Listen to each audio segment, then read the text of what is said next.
Yeah. You ready? Nah, I mean, is you ready? Somebody ready for war? Thaweezy. Itazab. Wise man mad. They ready for war. Getting all blacks is a trooper. Plan, plot, strategize, crucial.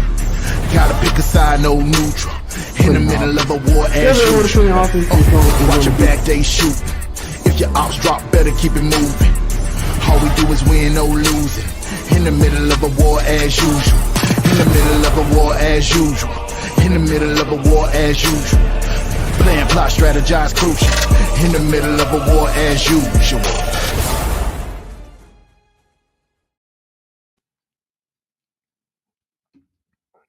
Yeah. Once again, it's on. It's another motherfucking episode. You dig me? And you know how we do. Gotta get the war horns. Cause it's a war going on outside. You know what I'm saying? It's a war as usual. Here we are, back at it again. You know what I'm saying? Episode 55. It's a 5-5. You know what I'm saying? No gang shit. But we back, man. Wise Man Mad, Thaweezy the Prince, myself, Itazab. Make sure that you hit that subscribe button. Make sure you hit that like button. Make sure you hit that share button, man. And hit the bell so you get notifications every time we're going live. Tell a friend to tell a friend. And that's how we get the word out. You know what I mean? This show is the shit. And everybody should know about it. Everybody and their mamas. So make sure you do that. About to get straight into it, man. What's going on with y'all boys, man? Y'all good? How's y'all day? Can't complain. War as usual. War as usual. Yeah. I thought you just got done with the class, right? Oh, no, I ain't teach today. Not today. I could not talk. Okay. Well, tell the people, you know what I'm saying? Tell the people about the classes on Tuesday. Oh, okay. Well, if anybody interested, man, every single Tuesday, where we broadcast from Orlando, Florida, which makes it helpful for people that's in that area that want to attend a physical class.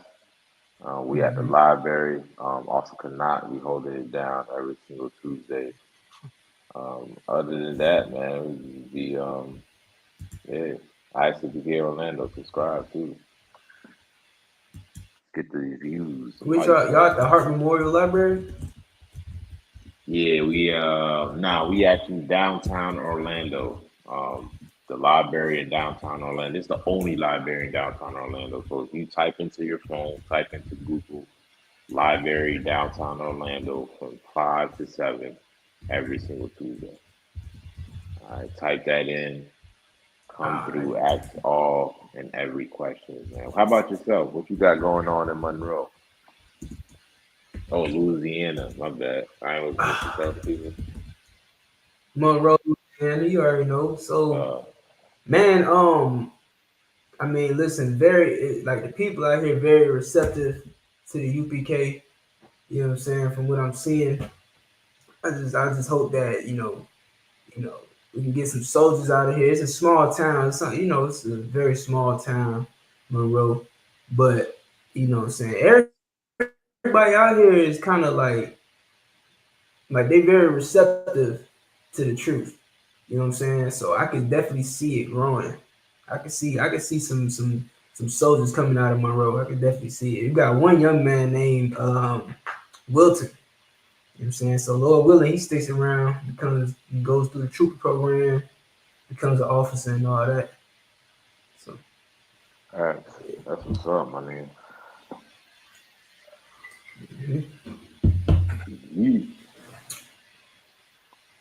Yeah. So it's up to y'all. What about you, man? Oh man. Let me tell you something. Oppression maketh the wise man mad. Definitely. To be honest with you, I'm really trying to get back into like full-time filming. You know what I'm saying? Like being behind the camera. So I've been like re-educating myself and going back into some of my old stuff, pulling out my old equipment, seeing what I need to update. Because I'm really trying to I want to have one of the first UPK films on any network. So just going through that process of coming up with storyline, story mapping, just trying to see what would be the best, way to go. So that's really where I've been doing that, just sharpening my sword when it comes to that, you know what I'm saying? My shots, all my tools. And I'm back. I feel like I got that fire to shoot now, you know what I'm saying? So that's what I'm on, man. That's what I'm on. Gonna be dope. I already know that shit's gonna be dope. That's what's up. Yeah, for sure. And if anybody is interested in anything involving film, you can reach out to War as Usual. I'll definitely get the message or just put it in the chat, because I mean, we're gonna need we're gonna need people, you know what I'm saying? Like I'm gonna go forward to do it myself, but I'm also gonna have people outside, like aspiring actors and people who are in that field as well. You know what I'm saying? A lot of them do pro bono work, you know what I'm saying? But I'm not looking for it to just be pro bono, but I do want to pay people for their time. You know what I'm saying? So if people serious, I'm willing to work with people, you know what I'm saying? But it's going to be moving forward regardless. So be looking forward to that, for real. Shit, do you got a channel? You got a channel too, right? Let them know the channel. They can check out your work, man. Boy, official with it. I mean, I got a little reaction channel, you know what I mean? And you can catch some of the War as Usual episodes over there as well. You could just go to YouTube and type in The Wise Man Mad, and I should come up. Nobody else got that name, so you could check out those reaction videos. And I'm gonna be dropping more stuff on there too, now that I mentally have space. I could do it, so just be looking out for that, man. New music too. Maybe at some point tonight I might preview a new song. That's got a lot of things happening at the same time, so that's all, man. I'm talking too much. All right, man. Shit, that just mean you got a lot to talk about. I'd rather, you know what a nigga told me? Nigga told me before, like a while back. It was like they was looking for me to do some type. They was looking for some business from me, and it was like, "What's your schedule like, man?" I'm like, "Man, yeah, bro. I started laying down what I got going on." He's like, "Well, listen, man. I'd rather deal with you when I'm glad you're busy. That means you got something going. Otherwise, it wouldn't be worth contacting you." So shit. Yeah, for sure. Keep busy, man. Sure. I mean, you're doing something. Yeah. For sure, man. This media is just taking over, man. You got to get in the game. You know what I'm saying? Like, It's not that you want to be famous, but if you want to try to sell any product, if you want to have any pull in your community, to be honest with you, you have to get online. Now, I'm not saying it's the end all be all, because I am seeing a shift where I've seen this as far as the music is concerned, but the only way to really bypass these like music labels and stuff like that is to do your own in-home everything and do the footwork. You almost got to go back to selling out the trunk. You know what I'm saying? Like, in a sense, you know what I'm saying? Or make it at least very accessible to people in traffic, right? So, but you got to leave a digital footprint. You know what I'm saying? That's where people are spending most of their time. That's where most of their attention is. That's where they get most of their ideas. So you really got to tap into this online stuff and figure it out. You know what I'm saying? You can no longer get away with the excuse, like, I don't do the internet. Well, I mean, you're going to not survive. You know what I mean? And I just mean in the sense of if you're trying to do business, so. Yeah. Facts. Yep, that's a fact. You know what I'm saying? So I will always encourage it. So yeah, man, let's go ahead and get straight into it, man. First topic. Cooking with Kaya. Everybody got their opinion on it, man. What's your opinion on this cooking with Kyrie situation?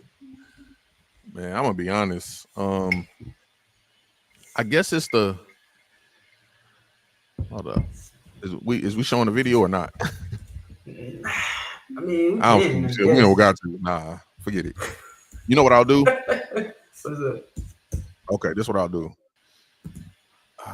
Let me see if it'll let me do this. TikTok be acting funny on this thing. They about to be gone anyway. Yeah. Sorry. I'm just trying to pull this up.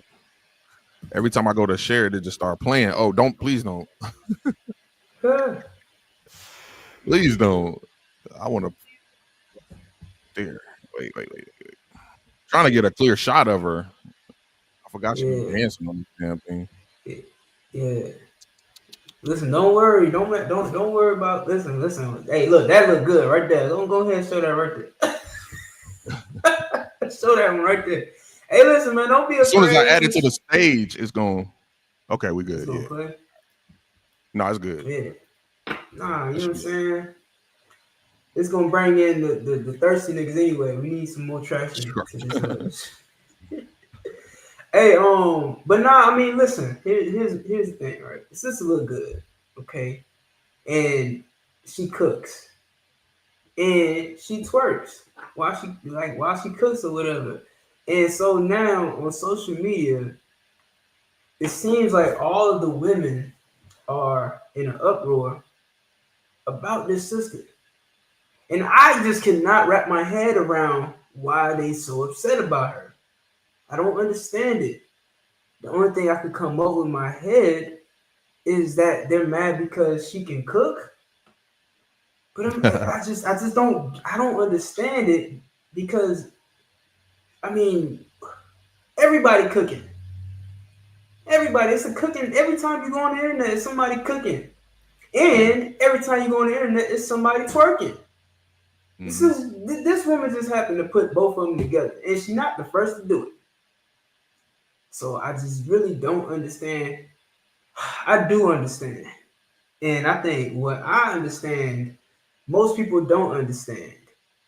You know how they say, the internet is undefeated. Mm-hmm. Okay, I understand that it's the internet's job to get us to talk about whoever the hell the internet wants us talking about. And the internet is definitely undefeated because we're not fighting the internet. We don't fight against the internet. Because the internet wants us battling about this cooking with Kaya girl, all of the black community is pitted against each other. You got simps versus real niggas. You got women versus men. You got single bitches versus, I guess, not single bitches. I don't know. You got bitches that can cook versus bitches that can't cook. You got bitches who can twerk versus bitches that can't twerk. The black community is in a goddamn battlefield amongst each other because the internet wants us talking about cooking with Kaya.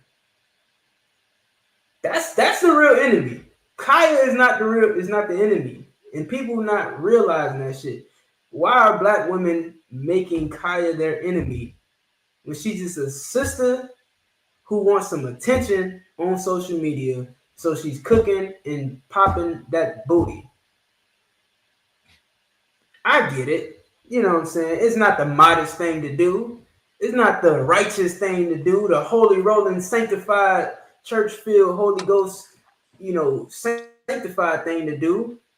But it's just like every other bitch on the internet twerking or selling some goddamn plates. Who cares? Why are we so upset about it? You understand? Like, it's just the internet's way of putting black people against black people, if you ask me. Shit, y'all played the video already? Nah, just a joke, guys. Just a joke. Just a joke. Bro, I'm dead. I'm fucking dead. This nigga say, oh, that's crazy. was perfect timing. I ain't gonna lie to you. That was fucking perfect timing. Yeah, I was trying to stop it from playing. It was like the internet was like, y'all gonna play this no matter what. Niggas say y'all played the video already. Oh, that's hilarious. Oh shit! Hey man, all the bears. You want us to play the Cooking with Kai video? Drop ones in the chat. Let me see the ones, and we'll play the video. I ain't pressing play on that. I mean, I would agree with everything that you said.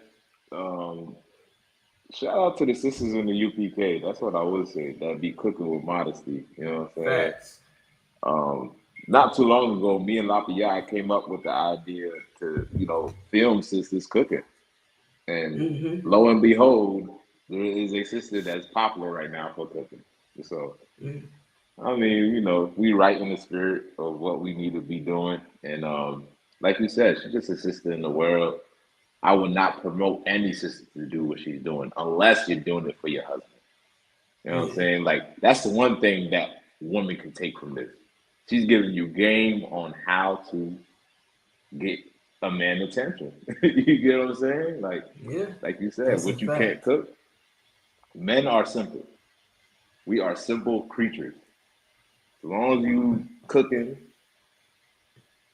doing your little dance, you know what I'm saying? You shut up, you clean, we will love you forever. You know what I'm saying? It's really that simple, but you know what I mean? So maybe some sisters need to take a book, a page out of a book, you know what I'm saying? Some sisters need to learn how to cook, you know what I'm saying? But if you're doing that for your husband, more power to you. But shout out to the sisters in the UPK that don't only feed their husband, but feed this whole nation. So, that's all I got to say.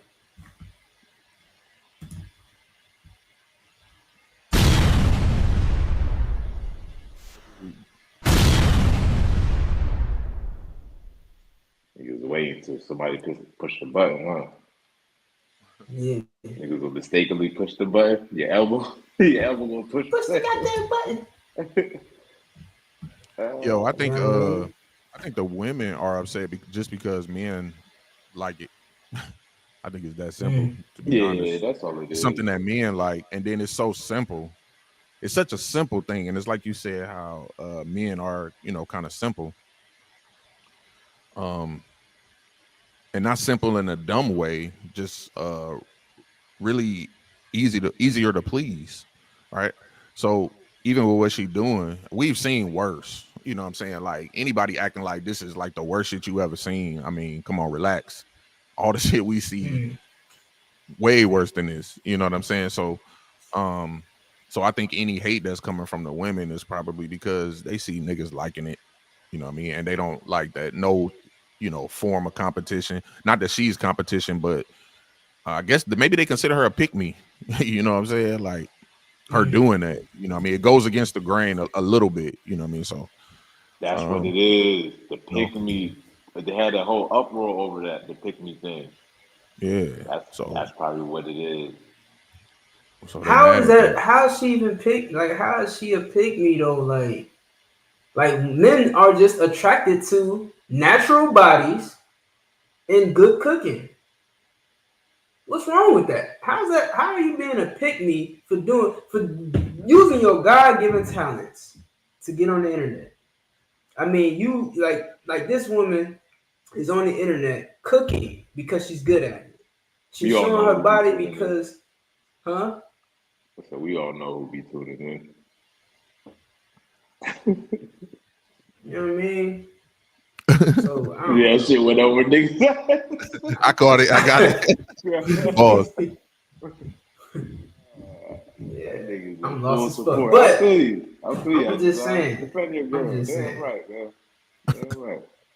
Oh wow. You know what I'm saying? But this is like, you know what I'm saying? Like, men just love like men are attracted to that's the other topic that's going around and circulating. You know what I'm saying? Is the fact that, like, the topic of discussion right now is about what men prefer, BBLs or the natural bodies. You know what I'm saying? Because women are infatuated with the celebrity, opinions. You know what I'm saying? They think that all the celebrities have the key to the game. And so they say when they say go get a BBL, all the bitches want to get a BBL, thinking that that's what men want. No, it's not what men want. Men want a silent, submissive, good cooking, whatever type of body you got, woman at the house, just loving them. That's what a man wants. So if you a plus size woman, I'm sure there's a man that would love you for who you are. If you're a petite woman, there's a man that would love you for who you are. If you're a woman with a badonkadam, there's a man who loves you for who you are. We don't need you to go sit on a damn table and get plastic injected inside you. Not saying that you can't. There's probably a man that wants you to get a damn BBL. Fine. But that's just don't think that that's what every man wants. Every man does not. We're not like, my man is not a cookie cutter man. It's not like every one size fits all for a man. We got different preferences. We got different ones. We got different needs. And in fact, that's part of the reason why the Lord allowed us to have as many wives as we need or want. Because you might be, interested in all body types. You want all body types. Okay, cool. Well, there's no law that says you can't get a girl with every body type. There's no law in the scriptures that says you cannot have a wife that fills all of those categories. So go and get them if that's what you're into. All I'm saying is, don't think that every man wants this type of woman. That's in your mind. You think that every man wants that you to look like this. You know what I'm saying? Yeah, that's all just it is. My bad. Not one more thing. Just do what China Monet said. Cook, clean, fuck, and shut up. God. You'll be winning every time. It's just seeing, like y'all said, it's just that they're seeing men giving her attention. That's it, and they're giving her all the attention.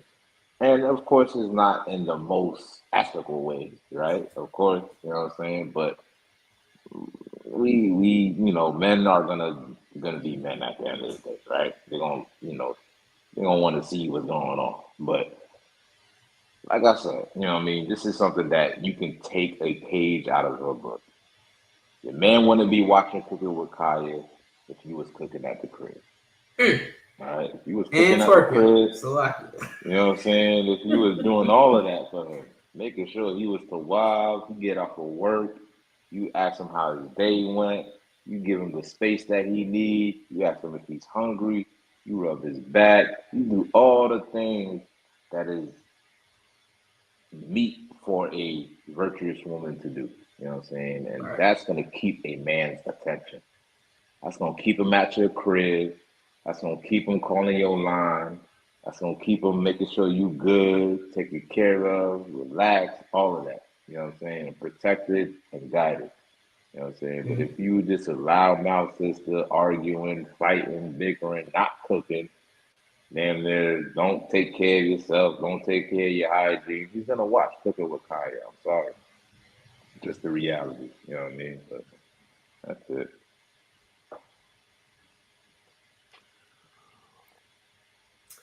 Yep.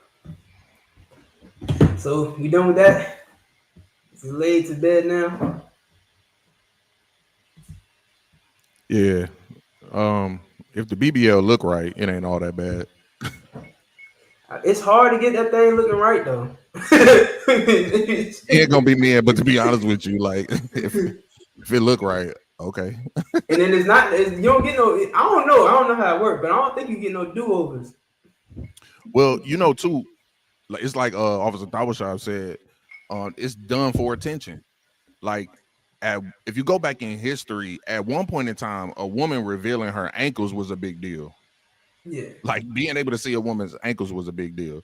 Then that went from the ankle to the thigh to the entire leg, to a breast for a long time. And then now at this point, I hate to say it like this, but it's true. But as is prevalent right now. So that garners them the most attention. That's just what it is. And so, the most bang for the buck, if you get what I mean. Exactly, because of what it attracts. So that's why they do it. You know what I'm saying? They do it because they feel like if I do this, it's going to attract this certain type of man, more specifically a man with money. And in some cases it do, but that's like how women roll the dice with that shit. At the worst case scenario, if they don't get a man that got money, that's just, you know, oh my God, I've been looking for you in this BBL this entire time, then they still gonna have so much attention. Go on Instagram. I post a video of feeding the homeless. Like I got 10 views, but then you scroll up, this bitch got her whole ass out. 1 million views. Like that's what they want to see. You feel what I'm saying? I'm gonna tell you something. I posted a video. I guess I didn't fully lay the keep cooking with Kaya thing rest yet. I made a video featuring cooking with Kaya, right? Made a video. It was me and my rib. You know what I'm saying? If you haven't seen the video, go on my page and watch it. You can go on Rob Pratt. I think it's also on I Actually Became Monroe, LA. I made a video. Like you said, other videos, 100, 210 likes maybe. And I post this video with the Cooking with Kaya girl. And of course, in the beginning of the video, it shows her, you know, gyrating and moving around and shit. And then she goes to turn around, you know what I'm saying? That's the part where, you know, she starts to twerk. But instead of showing the part where she twerk, I jump into the video and, you know, and I do a little skit or whatever. Yeah, that goes viral. You know what I'm saying? Because you see this little petite thing gyrating, about to turn around and do some twerking, and that's what garnishes video. I mean, that's what garnishes views. You know what I'm saying? And I mean, the sad truth is that's what people want to see on the internet. Niggas need a user for a camp video intro. Just drop her in the beginning. That's what you know, some of those views come from niggas just going to see what's going on. You know what I'm saying? Like it's like being somewhere. Like, if there's no social media, if a nigga be like, "Hey, y'all, look at this," niggas gonna be like, "What?" So social media too be like that. Like a lot of that viral stuff just be because I guess if you see something 2 or 3 times, you're gonna be like, "What the hell is everybody talking about?" You know what I'm saying? So some niggas just come to see what's going on, but it looked like, you know, everybody just focused in on it. I'm sure a lot of people are, but who the hell didn't watch like 3 of her videos? Like who didn't watch it 100 times? Yeah. Who watched that video 100 times? You feel what I'm saying? Like, nah. And it's crazy because I didn't even know. Women made me know who Cooking with Kaya is. I didn't know nothing about Cooking with Kaya until women said something about it. So it's kind of like they working against themselves. And honestly, you're not even working against you working against yourself if you mad at Cooking with Kaya. I mean, ain't y'all all about women empowerment? Ain't y'all all about, you know, the advancement of women? Ain't y'all all about entrepreneurship with women? You know what I'm saying? Like, how the hell y'all mad? And again, that's what I'm saying. I don't even think they really mad. I think the internet made them mad. I think the internet wants you to be mad. I think the internet wants women to be mad at Cooking with Kaya so that she gets more, so the algorithm points in her direction. Well, I'm gonna be honest with you. I don't think nobody's mad at Cooking with Kaya, right? I'm gonna call her Kaya. I ain't about to say her whole name the whole damn time. Kaya. I think the internet is not mad at Kaya. What's happening is if you go to the comments, because that's what's generating all of this, right? If you go to the comments, the argument is when somebody makes a remark like, all she doing is twerking, and then a man will come in and say, it's not about the twerking, at least she can cook. You probably can't cook. Then it spirals into something else. And now people ain't even arguing about Kaya no more. But once they come to that video and then they go on them comments and see all them people talking, then they start engaging. That's the trick to the algorithm right there. It just go over everybody's head. You know what I'm saying? Everybody looks so much at the content. Right. But what her video did was spark another conversation. That's the key to going viral. You have to spark a conversation. And the conversation in the thing is not even about her no more. It's about men versus women. That's what's so good about TikTok. That's what's good about TikTok, because as long as there's a conversation going on that TikTok, the views keep going up. Because TikTok is counting every time that video replays. and it's going to replay as long as you're standing there having the conversation. That's what I hit you with something. They all do that. They all do it. Not on YouTube. YouTube do the same thing.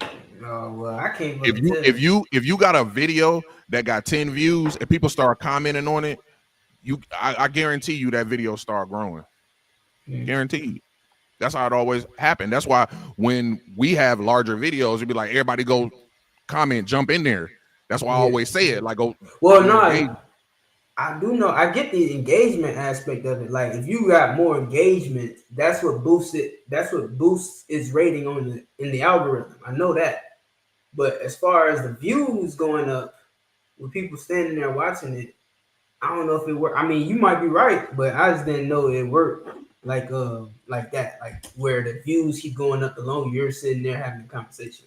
Like if you come back to it and continue the conversation, then I can see that. But no, I'm not saying that when you stand there that the views go up. No, I'm not saying that. Okay, that's what I'm saying.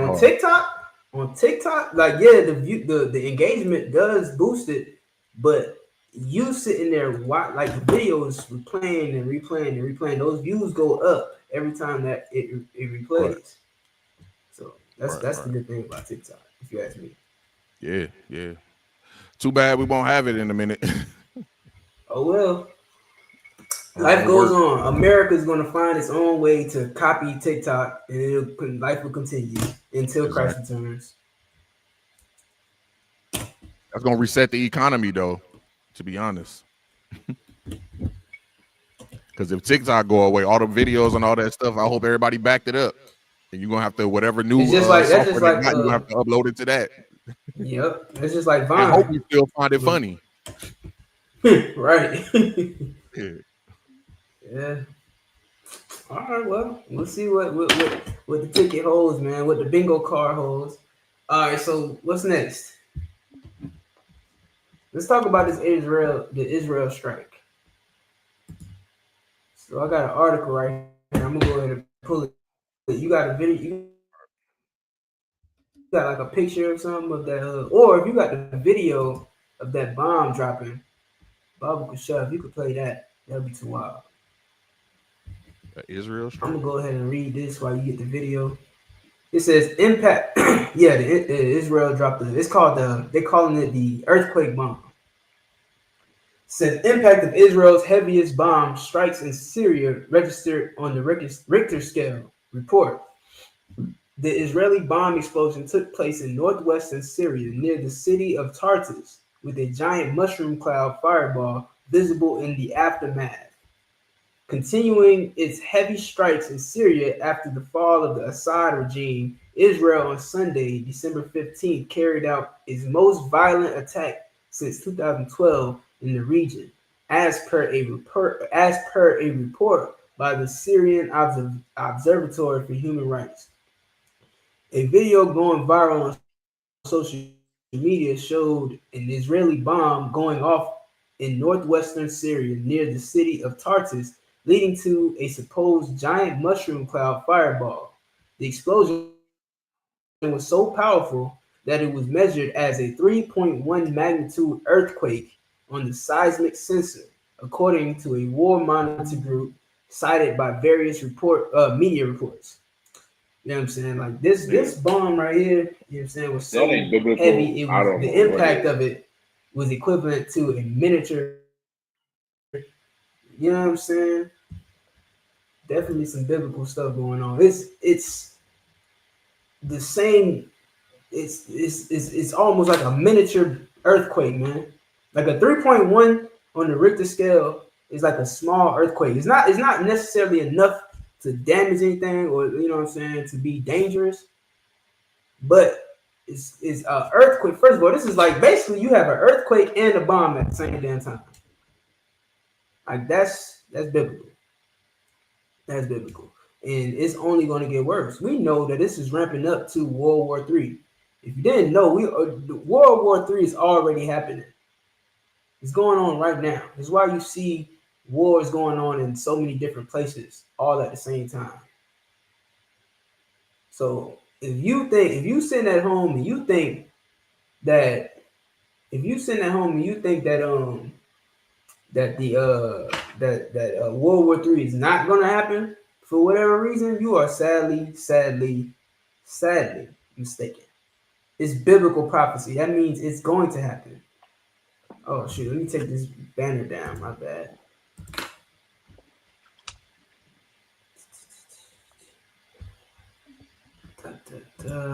It's going to happen. Israel has launched more overnight strikes on Syria, causing an explosion that was detected by earthquake sensors more than 800 kilometres away. The IDF has targeted military bases since the end of Bashar al-Assad's regime in a bid to disable Syria's military capability. A human rights group in Syria says it is the heaviest strike against the country in more than a decade. It was a strike on a munitions factory. Imagine seeing that face. Sheesh. Like, nigga. And that's not even the most powerful bomb that can, like, devastate a whole nation as big as U.S., but that's still powerful. Like, you know what I mean? That's still crazy. Yeah, man. Yeah. This is foreshadowing. If you know it, like y'all was talking about script writing, like what was it last week, 2 weeks ago, whatever. You know what I'm saying? What writers do. Well, part of writing is foreshadowing. It's giving you a hint of what's going to come. It's showing you a hint of what's about to happen. This is a small glimpse of what is about to happen across the entire globe. This is just a baby bomb in comparison to what's about to take place. And that's why they dropped it. They dropping it to, like, if y'all don't know war tactics, some of y'all might have played chess. You know what I'm saying? Some of y'all might be good at chess, so you can understand it. Some of y'all might not know what the hell I'm about to say. But war tactics is you make a move to show your opponent what you're capable of. And this is you do it on a small scale to show them, hey, look, now this is just a warning. If you want to get greasy, we can get greasy. No diddy. You know what I'm saying? If you want to take it there, we can take it there, and it's gonna get ugly. This is a war tactic. Michael Love said, what is the reason for them doing this? Well, like the reporter just said, they dropped this bomb on a armory. So basically, all of this firepower is for a goddamn gun store, a gun factory. All of that big ass bomb right there, is for a gun factory. This is more than just the gun factory. You feel what I'm saying? That's what I'm trying to explain to y'all. It's bigger than just the gun factory. It's a show of power. That's what Israel trying to do right now. And what better way to take out your enemies but to take out their weapons? Exactly. So this is just something small, and it's going to be a retaliation if they can muster it.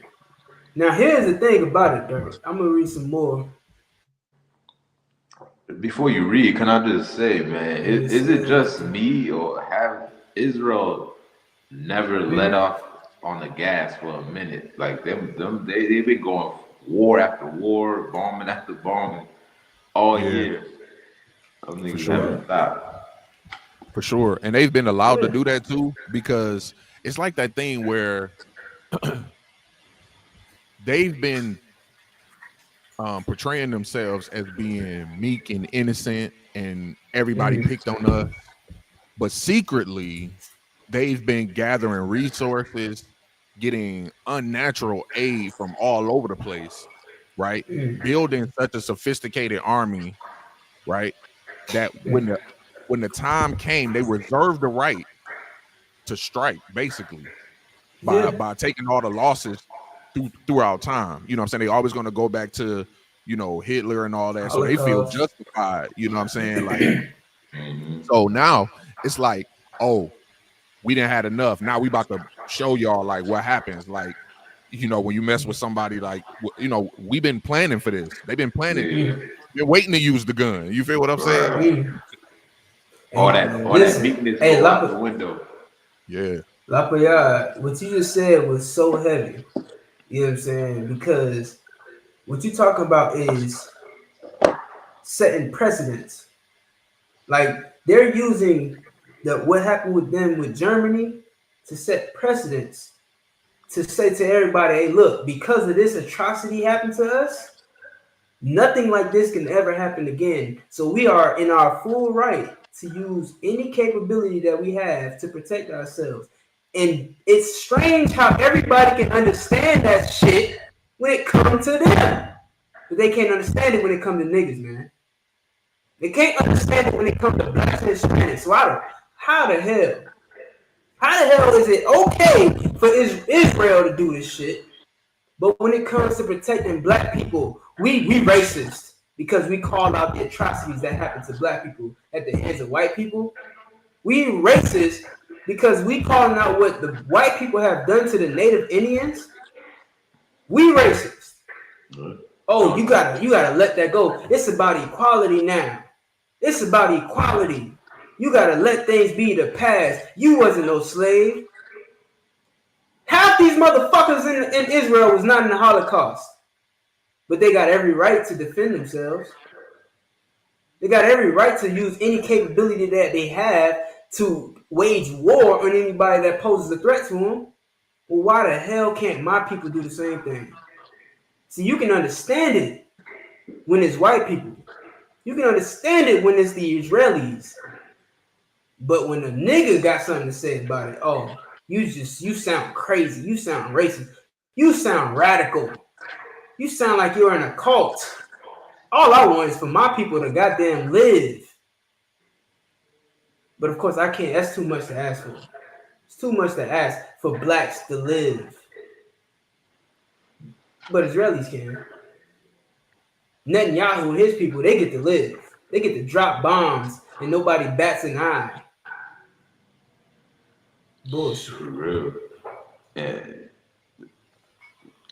if I could add, man, just to chime in, like, listen, that was heavy as hell. Both of y'all brothers are saying, like, that's the importance of having an identity. Like, you need it, because without an identity, you ain't gonna feel moved to do nothing. That's why niggas get high all day. You know what I'm saying? Because that's what eases their pain. Right? Because they don't feel the necessity to want to get justice for what? When they don't even know what they're fighting for. You know what I'm saying? Their justice is, or their whole means of living is what they have here in America, but nothing prior to that. So identity is everything, man. And we could take a page out of their book, which really is our book, but we could take a page out of their book because most of the arguing comes from within. I don't really give a damn about convincing the other nations about who we are realistically. And this is what I mean. I need my people to know. You know what I'm saying? I need my people to know. So most of our arguing comes from within. We know that. You know what I'm saying? So we can take a page out of their book and take from what happened with us, which is how we are formed, right? We take from what happened with us, see that, understand that, and use that so we can come together. It's the come together part that be messing us up. I'm not saying y'all because y'all know this, but it's the come together part. I agree. So one up they do have on us is that even if they believe a lie, they came together on the lie. We got truth and won't come together on truth, and that's the fight we be having. You know what I'm saying? That's heavy. Listen, we can't even come together on the lie. Like, there's 1,000 goddamn Christian churches, and they all got different denominations. We can't even come together on the lie. I mean, Christianity is a lie, and we can't come together on that. Oh no, not that. I can't go to that church. Y'all don't practice what we practice. Well, y'all don't believe in the religions that we believe. Like, you know what I'm saying? Even with that, we can't come together. Otherwise, it wouldn't be 1,000 goddamn churches in the same neighborhood within a 10-mile radius. You know what I'm saying? Shit. Even knowing that you're an Israelite, shit, it'd be rough. Is you know what I'm saying? It's hard to come together on that. Like niggas find out they're an Israelite, they ready to be Prophet Moses. You know what I'm saying? Yeah, like, exactly. Like nigga, Commander Hunter invites every Black, Hispanic, and Native Indian, whether you know whether you believe you're an Israelite, whether you believe you Christian, Muslim, you know what I'm saying, atheist, whether you in the IUIC or GOCC or whatever, he invites every Black, Hispanic, and Native Indian to the Passover every year. Who shows up? Hardly any. Like I ain't gonna say none of them show up because I have seen some brothers show up. But on a scale to where we should be coming together, we ain't doing it. We ain't doing it then either. You know what it's gonna take? It's gonna take an earthquake bomb. That's what it's gonna take. Now that's heavy. Now that's heavy. 3.1 on the magnitude on the Richter scale. It's gonna have to be bigger than that because niggas gonna be like, "Was that AI?" They ain't gonna believe you. Yeah, niggas ain't even gonna believe that. Niggas gonna argue gonna believe with it. you about that. They gonna argue you down. I was there. Nigga, it was AI. It was hologram. I was there. Right. Yeah, they didn't believe 9/11. It's like, did the plane really go through the building? That was a hologram. Are you for real? Yeah, man.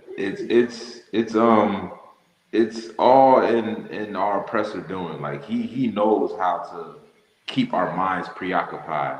You get what I'm saying? Like the scripture says, like when a man that has leisure gets wisdom. I'm paraphrasing. You know what I'm saying? Like if you have time and freedom, you have more of a capability to get knowledge and get wisdom to wanting to be free and, you know, act on it. But as long as he keep us occupied with paying bills, with fucking cooking with Kaya and twerking and loving hip hop and, you know what I'm saying, who's gangster, who's not gangster, and lights and water and all that shit, nigga will never think about wanting to be free. And our oppressor knows that. He knows that. Keep them occupied. That's why they gave us Sunday dinner. I don't think people know this. Sunday dinner came from giving the back in slavery. They used to try to give the slaves something to do, so they wouldn't think about revolting. You give a slave too much idle time, they mind get to wonder. That's what happened during COVID. You know why so many people started reading and finding new things and creating businesses? Because their time was idle. They didn't have nothing else to do, so they started researching shit, started reading books, they started researching business ideas. You know what I'm saying? They started doing all these things because they had time to do it. Esau knows that as long as it's in the scripture, it's a verse, man. I'm gonna try to find that verse. Esau knows that as long as he keep you busy, as long as he give you tasks to do, you'll never overcome him. And that's what it's all about. That's what the holidays are about. That's what keeping your wage right here, like it's this sweet spot in pay wages that they keep you right there. The working class, they keep you right there so that you can make just enough to live, but not too much to actually live. Like your bills and stuff gonna get paid for. You're gonna be able to put groceries in your house. You might be able to buy a new outfit every other month. You know what I'm saying? You might have a decent car. Probably not nothing crazy, but you might have a decent car that you're paying a lease on. But you're never really going to get out of that gap, that sweet spot they got you in. You know what I'm saying? You'll always be stuck right there. And they're going to keep bouncing that wage up and down. So when you get a higher wage, guess what? The economy starts to grow too. Like things start getting more expensive. So you might think you're making more money in your head, but the cost of living is higher too. So you really never get out of that gap. Never trust your oppressor. You know, go ahead, Lovely. I'm not saying you. It is. You know, I'm not saying you saying this, but one other part of the argument I see is that even if you have black people, right, blacks, Hispanics, and natives and you were to give them $100 million, if you were to drop that type of money in our community, we still would destroy ourselves. If you lowered gas prices, if you lowered the cost of living, we still would do it, still would destroy ourselves. So one thing that we always talk about, which is brotherhood, and that starts in the home. So no matter how much money you have, if you don't have any brotherhood, and it sounds like a very cliche thing to say, but being in situations where a brother may not have and you have to give, that's brotherhood. When you have to sacrifice, when you're in these situations, that's brotherhood. And what the world really has done has given you so many alternatives to brotherhood that you forget how that functions. You're not exercising. Everything that you do is a muscle. Think about it like that. In order to grow in love, you have to practice love. It's not a feeling. It's a repetitious thing that you do that you learn, right? So just like with brotherhood, if you're never in situations to practice brotherhood, your brotherhood cannot be strong. So while, the cost of living may go up and down, these are opportunities for us to show brotherhood so that when there is an economic collapse, guess what? The government could do whatever the hell they want to do because our brotherhood is so strong that we don't even feel it. It doesn't even impact our community because how the brotherhood is. So that's the fight right there. People always, think that, we need more money, but we would just kill ourselves if we did. The addicts would be more addicts. The drug dealers will have more accessibility. But until we get to the core of it, which is brotherhood, knowledge, identity, like you brought up, until we understand those basic things, money would just be a hindrance for us right now. And I, for a man and myself who I understand, like, you can use money as a fence, but without knowledge, it's a detriment. Right.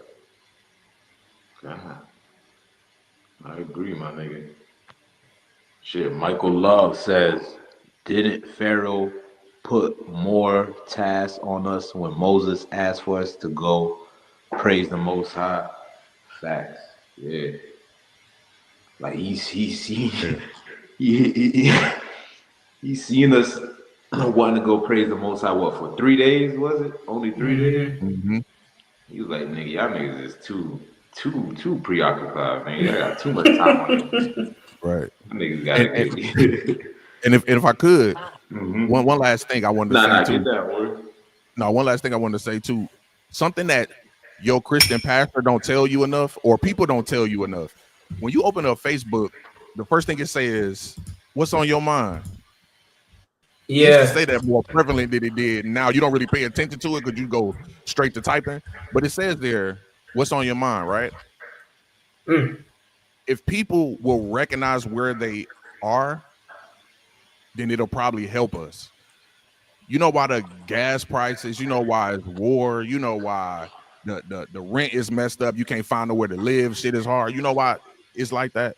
Because you in hell. This is hell. See, you've been thinking like, okay, we gonna die, go somewhere, but no, this is hell right now. We in hell. As a people, that's where we are. So it's going to get increasingly more dangerous. It's going to get increasingly worse. All of this is leading to something. So if you could remind yourself of that, you can understand why, shit get real rough because you in hell. You can expect it. So you got to find a way to pray in hell. Come on, man. You got to find a way to serve the Most High even in hell. Hell, nigga. Nah, that's real shit. And look, if you don't know what hell looks like, hold on. Can we make this bigger? Pause. Yeah, it's full screen. Yeah. You know what I'm saying? That's hell right there. Right. And that's coming to America. Now, if I could, I got this precept. This is the precept right here. It's Exodus chapter 1. I'm gonna read 8 through 16 if y'all can bear with me. I'm gonna try to get through it. It says, now there arose up a new king over Egypt, which knew not Joseph. And he said unto his people, behold, the people of the children of Israel are more and mightier than we. Now, they know black people are stronger than them. They know black people populate quicker than them. That's why it's a whole thing. Like, white people know that they dying faster than their death rate is faster than their birth rate. They know that. You know what I'm saying? We more and we mightier than them. You know what I'm saying?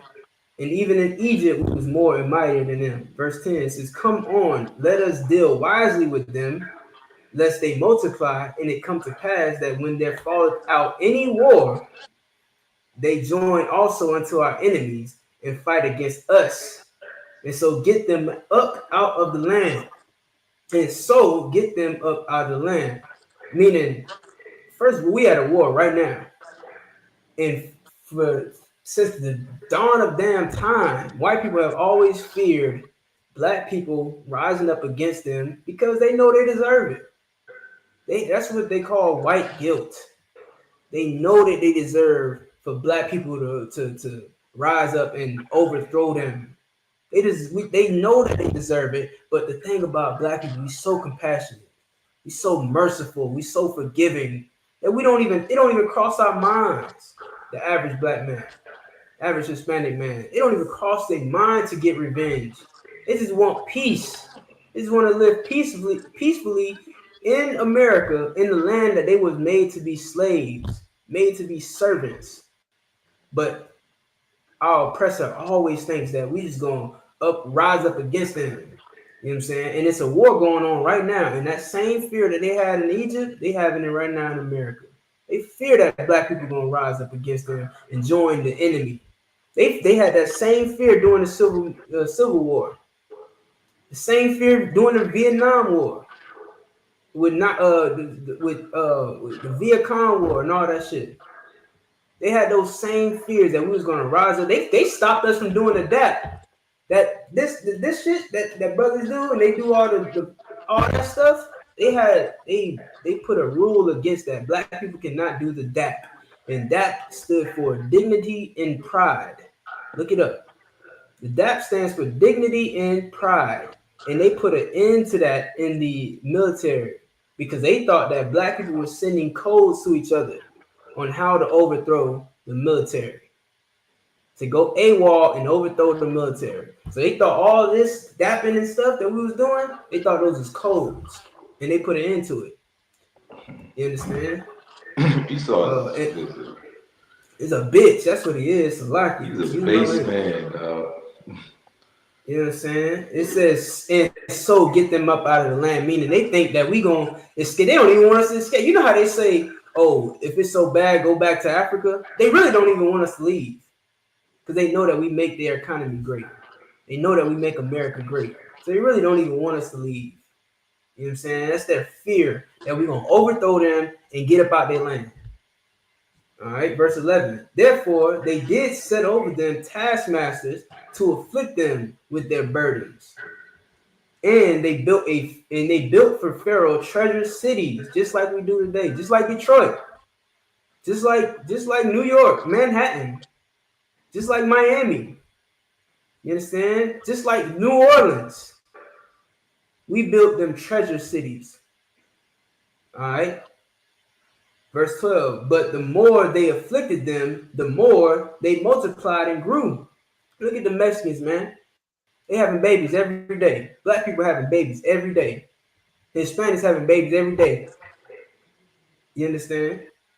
But the more they afflicted them, the more they multiplied and grew, and they were grieved because the children of Israel. Verse 13. And the Egyptians made the children of Israel to serve with rigor, which means they made them serve like, hard work, hard labor. You know what I'm saying? Frustrated them with hard work. That's what we're talking about. We're talking about how America today does not let you get a rest because they know that if you get too much rest, you're gonna overthrow them. You're gonna rise up, you're gonna start studying, you're gonna start listening to Commander Jerry Hunter. You're gonna start getting in these classes, getting all black. So they gotta keep you busy. They gotta give you hard, rigorous work. All right.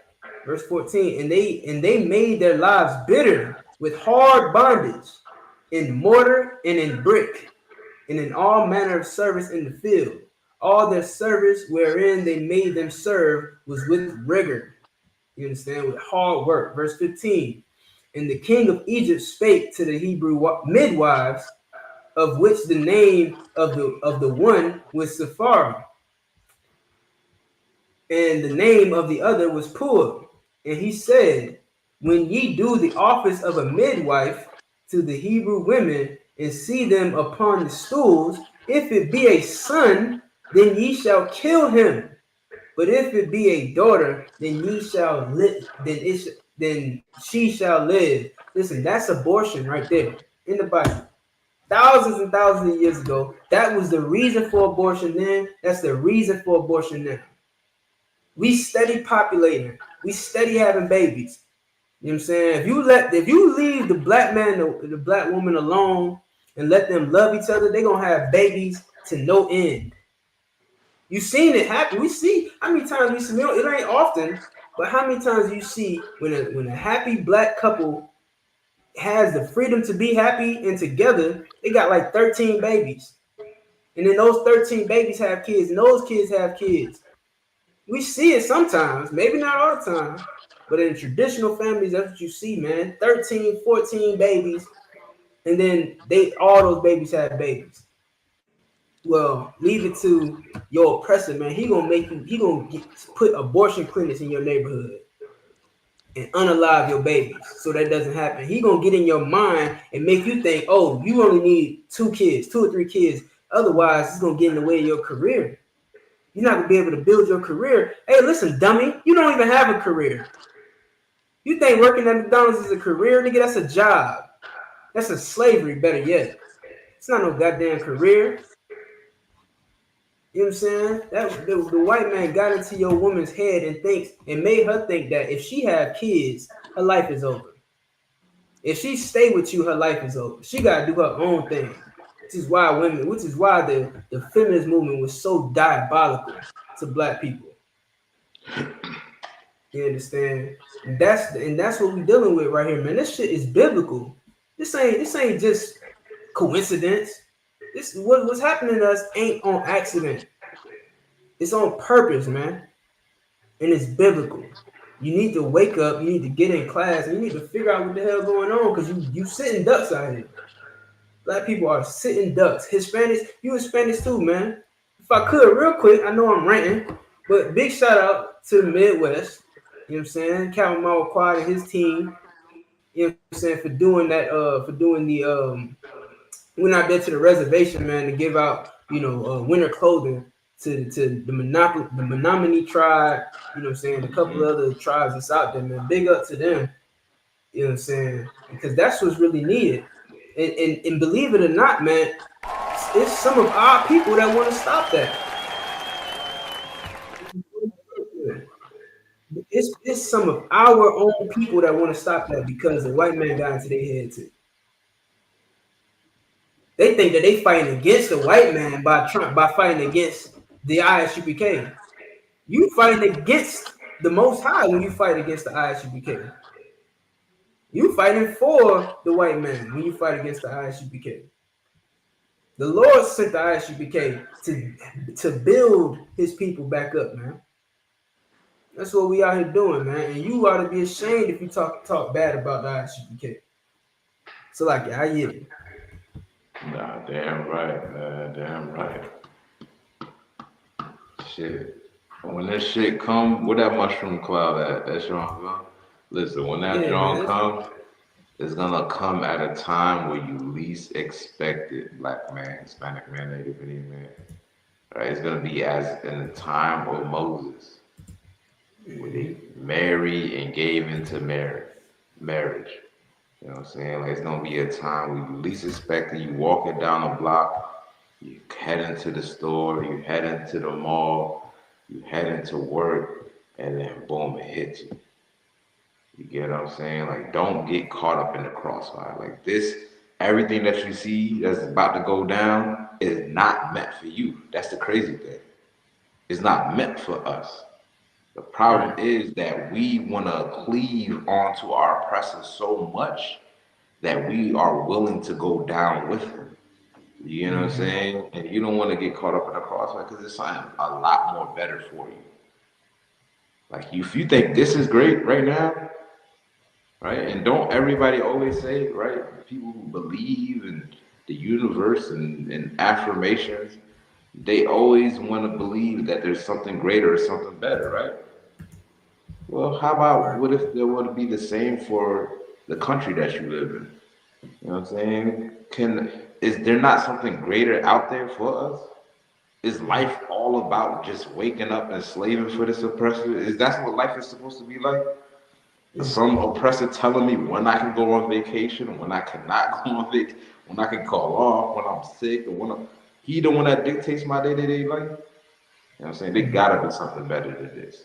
You know what I'm saying? And there is for you, Blacks, Hispanics, and Asians. But don't get caught up in the crossfire. It's not meant for you. Not meant for you. Sure up and down. That's all, man. You know what I mean? We gotta stop falling for the okie doke. There's nothing civil about this place. Y'all always looking for civil rights in an uncivilized place. It's ridiculous. Come on, man. Moving on. What we got next?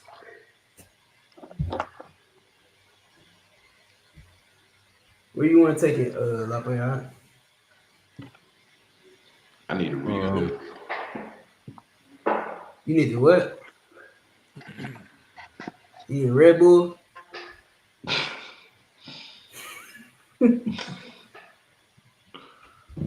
don't know. You want to pull out the article, I guess, about the mom beats. Big mama. Jealousy.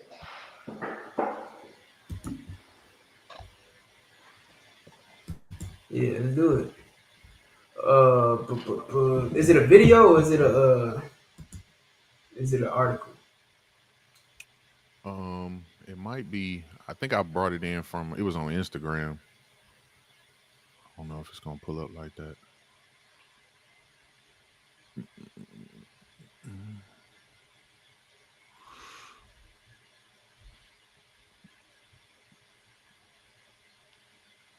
Okay.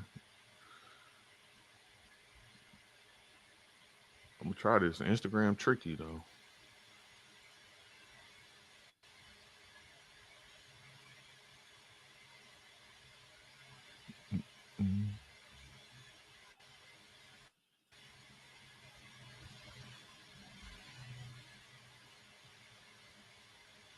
Way too much dead air. Yeah, way too much. Way too much. So I'm gonna go ahead and take the helm, you know what I'm saying? Make sure y'all hit that like button. Because we don't say that enough. I don't think we say that enough. Y'all gotta hit that. Y'all gotta spam that like button. You know what I'm saying? Spam the share button. You know what I'm saying? What is it gonna hurt you? Is it gonna hurt you? It ain't gonna cost you a dime. Just go ahead and share it. Share it 1,000 times. Why not? Ran down the hill and I see my son on the ground. No, underneath the car. So all of us falling, like I pick him up and he was so slow. Greer claims a van full of people, including these women you see captured on security camera, were there to confront her 21-year-old daughter, Mariana. They came there to ambush my kids. Her 20-year-old son, Antoine, was there to try and de-escalate the situation. I know for a fact it was all over a boy. Greer says the girls worked with her daughter, and jealousy over a relationship spiraled into this senseless shooting. When the bullets started flying, Greer was nearly hit herself. I was diving for my life. The bullet came across. I was diving for my life. Euclid police released a statement that said, in part, the investigation had several strong leads. Euclid doing a wonderful job. A wonderful job, and I applaud them for that. While the family waits for justice, Greer and Antoine's girlfriend grieve the loss of the brother and sister. We were supposed to move away from Cleveland, and I won't ever get the chance to do that with them because they just took them from me. And they know I don't never play about my kids, but I'm gonna get justice for my kids. If it's every breath in my body, I'm gonna get it. I said that in my arm. Yeah, that's two. Yeah, that's tough. That's rough, man.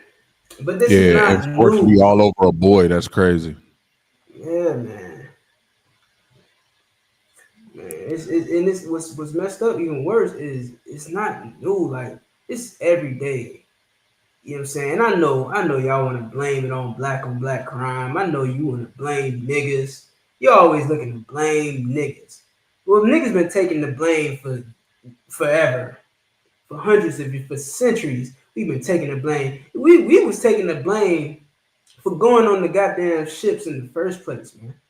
We've been taking the blame. In fact, everybody who should be blamed gets excused because the blame all goes to black people. You know, we don't even blame Africans for the slave trade. We say we did it. They say black people sold black people into slavery. Africans sold black people into goddamn slavery to white people. Nobody mentioned that. Nobody even talk about how Africans sold black people to white people. How Hamites sold Israelites to Edomites. Nobody wants to talk about that. No. As far as everybody else concerned, black people sold black people into slavery as if we enslaved our damn selves. But I'm gonna go even a step further. Black on black crime is a result of being in America. Black on black crime is white supremacy. It was taught to us. We was taught to hate each other. Shit, We was it don't taught to. exist. What's that? It don't even exist. Black on black. Black on black crime. Black on black crime is a family issue. It's like two cousins fighting. It's like brothers fighting. Let black people handle our issues. Stay the hell up out our issues. But when white people commit crimes and murders against black people, that's a goddamn act of war. It's just as bad as having an earthquake bomb dropped on them. There's no difference. It's an act of war. But we give that a pass. You understand? The goddamn the white boy that choked out Jordan I can't remember his last name. Somebody help me out. The brother that was on the train. God. The one that got choked out. Yeah, the one that got choked out by the white boy. Yeah, man. Jordan, something. Maybe it's not Jordan. The white boy that choked out their brother on that subway his charges was all dropped. When he put him in an illegal chokehold on a bus, on a train, and it just gets dropped. Nobody cares. We let that shit slide every time. Shit. You know what I'm saying? But we got something to say about black people killing each other, and that's an issue. It is an issue. Black people killing black people is an issue that we should take care of internally. It's an internal affair. But when it happens, when somebody outside of us puts their hands on us, we should be at least talking about war. We should at least be talking about some type of retaliation. I'm not saying nobody pick up no guns and go and wage war against white people. But we should at least be talking about how we're going to get justice for this. Because we can't get justice in their courthouse. And if we can, at least we going about it the wrong way. Niggas just take it on, just take whatever they give us, and then pray about it. Come on, man. My bad. I'm not trying to take up the whole show. Please, somebody else talk, because I'll be talking all that damn time. Shit, if you could, Lapia, if you want to talk about the dangers of this, you know what I mean? But you get down, man. That's what this show is. I'm gonna just say the basic thing is relationship issues, and so for this to result to this, two women fighting over what I think the mother said was a man. It just shows in our community how we handle relationships and how we're not able to handle emotion because we're not taught how to do these things. So when people in relationships experience certain things, they are like basically acting from a primal instinct instead of being taught how they should, respond to something like this. So in a perfect world, a woman would understand that she's sharing her man. But in this world, in this philosophy, that shouldn't be happening. Somebody got to die, right? Somebody got to get shot. I got to go fight this girl. I got to do this, very primal instinct, right? So the biggest thing is jealousy, right? That's what we deal with. Even men deal with jealousy, of other men, women and men relationships. If it's jealousy in it, it can result into stuff like this. And so, this was a crazy story, not nothing we haven't heard before. But for the brother to go there to try to break up, get in a situation to try to be a peacemaker and get killed, that's the most heartbreaking part. You know what I'm saying? All over a relationship. It's crazy. Yeah, man. You know what I mean? Like sometimes, to be honest, like separation is good in a relationship sometimes. All the time. and I'm not speaking in the sense of y'all getting rid of each other, y'all breaking up and never dealing with each other. But if you Time go period. temporary kind, like if you go like no contact for I don't know how many long days, 3 days, 5 days, whatever you feel is necessary to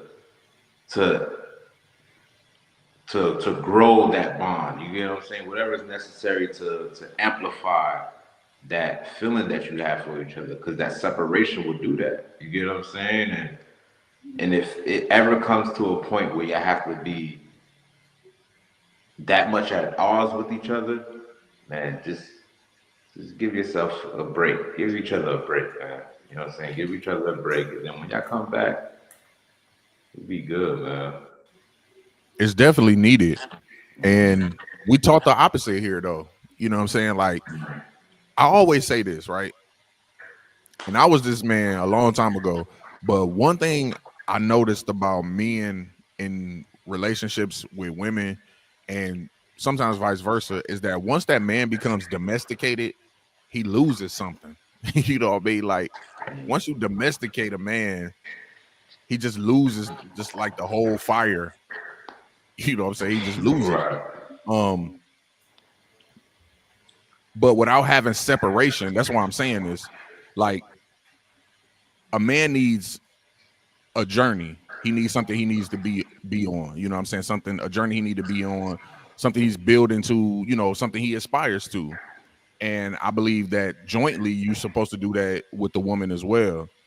The problem is, like, we get domesticated and then we move into this house and we've never seen a healthy relationship. So we both learning on the fly.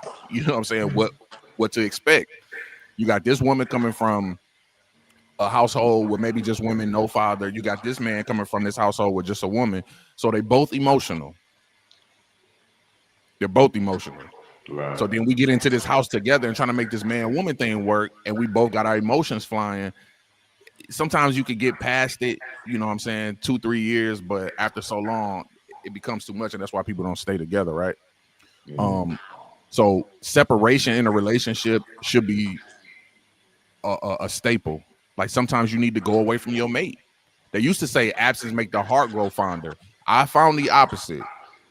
That sometimes when you're away from your mate, that missing you turns into being angry with you, if you're not careful, right? Yeah. So I learned that you do need separation in a relationship, and it's okay. You know what I'm saying? I'm not saying disappear for 6 months, you can't hear, but sometimes, we just need to separate. I do my thing, you know what I'm saying? And then you do your thing. And I don't mean like with other people. I'm talking about your hobbies, your interests. You know what I'm saying? Taking care of yourself, you know what I'm saying? Be a part of something, educating yourself from the man and the woman, and you need time away to do that. Right. And if I may, like, nobody's, you know what I'm saying? Like, and we got the relationship gurus on this panel. Like, these brothers know about relationships like the back of their head, you know what I'm saying? And nobody's saying that a relationship is gonna be PG and smooth 24/7. Y'all gonna argue, y'all gonna get into conflict and all of that. You know what I'm saying? And I done seen it with my parents as well too. Like they together to this day, and don't think I ain't never seen them argue with each other. There've been times when my mom been gone for 3 days from the crib. Like, you get what I'm saying? Like they've been gone to blows, but they stuck through it. And that's what it's like you were saying, that's what it's all about. Y'all get some space, give yourselves some time, dig into yourself, finding your interests. And once that come back together, you get stronger. You know, Right. That's what it's all about, is getting stronger, getting better till y'all can make it to the end. Right. You know what I'm saying? So yeah, And- that's real. Go ahead, my bad. And if I could, no, I'm sorry, I cut you off. Nah, I'm done. What I wanted to say is that's why people who stick it out and go through relationships are so important in our community, is because they're supposed to be able to tell people or tell young relationships how to handle it. When you have tenure, you should be able, if you've been married 10 years, anybody less than 10 years, you should be able to tell them what to expect. Of course, everybody's situation is different, but there's some staples in relationships that we all can agree that we go through. You understand what I'm saying? So if you got somebody to tell you how to navigate through that and what you're supposed to do, we'll have better relationships. But you get robbed of that when the people that's in a relationship, unless it's some unforeseen circumstance of life or death, break up and raise you in a single parent home. So now you get robbed of the knowledge of how to handle certain things. So of course you're going to go out and make the same mistakes because you had no example. They got rid of your example for whatever emotional reason or whatever it was, financial, something crazy that's going to rob you of your future in your relationships. Right. You know what I mean? Only thing they're going to be able to tell you from that part is the bad stuff. And that's why the relationships turn out like that, because by the time you at the age of understanding and implementing certain things, your mom and dad is already broken up. So now you only see the bad part. You only can remember your daddy come to pick you up. He's standing outside. They ain't talking with each other. That becomes normal to you.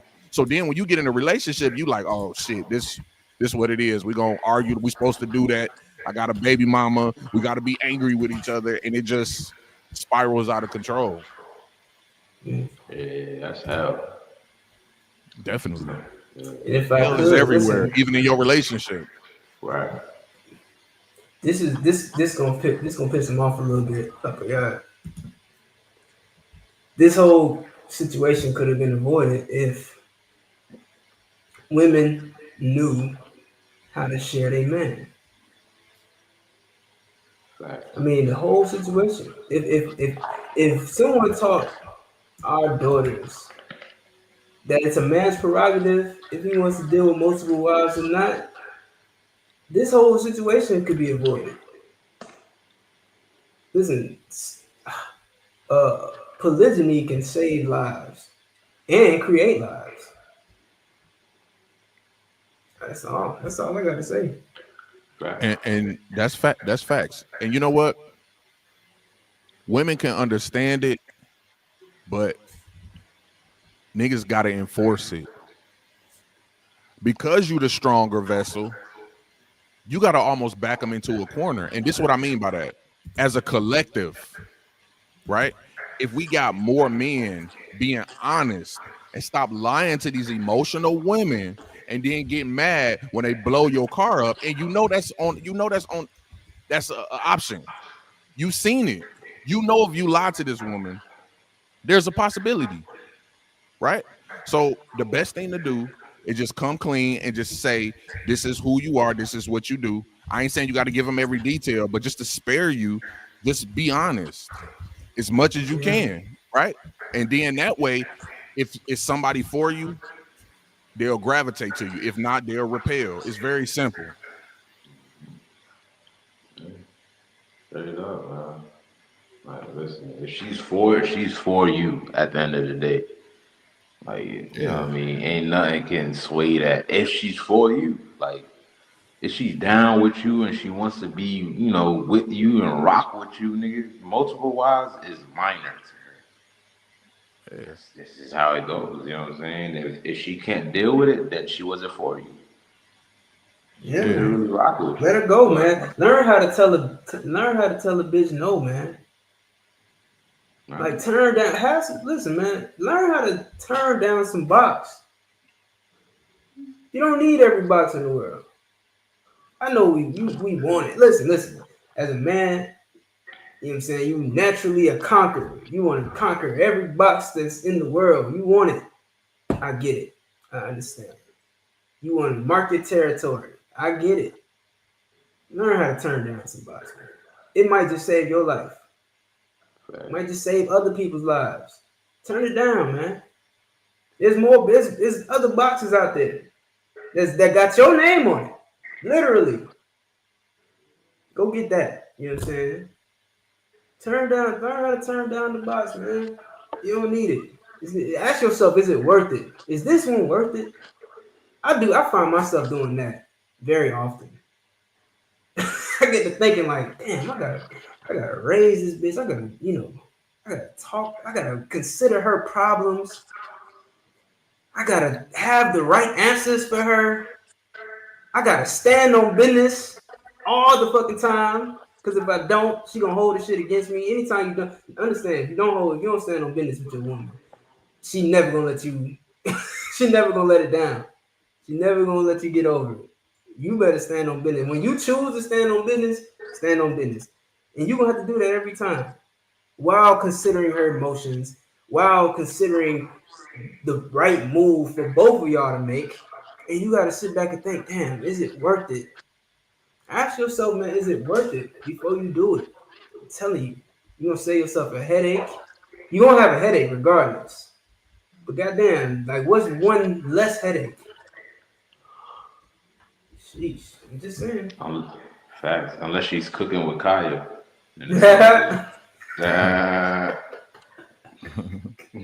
Cooking with Kaya. Yeah, I didn't think you was gonna sing. I knew you was gonna sing. I knew you was gonna sing. I'll play. Nah. Yeah, man. But yeah, all of this over jealousy, man. This was jealousy.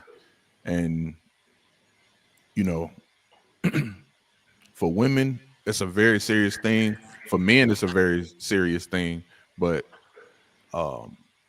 people out here dying over jealousy, man, not being told how to handle their emotions, be a man or women, because it's men taking out women too over being jealous. You know what I'm saying? The jealousy will cause you to do that. Instead of recognize that you slept with a whore, you want to take her life. She might have been deceitful towards you. Y'all deceitful towards each other. It's chaos. You know what I mean? But the truth can always minimize all of that. You know what I'm saying? Just be straight up. And as a collective, if we had that same mindset, you will force the good women to come out and the bad ones to go away, because they're not gonna want to deal with that. But the good women gonna see the benefit of you. And that's what you want, no matter how she look, BBL, no BBL. You know what I'm saying? That's the choice you got to make. And you don't want that trouble anyway.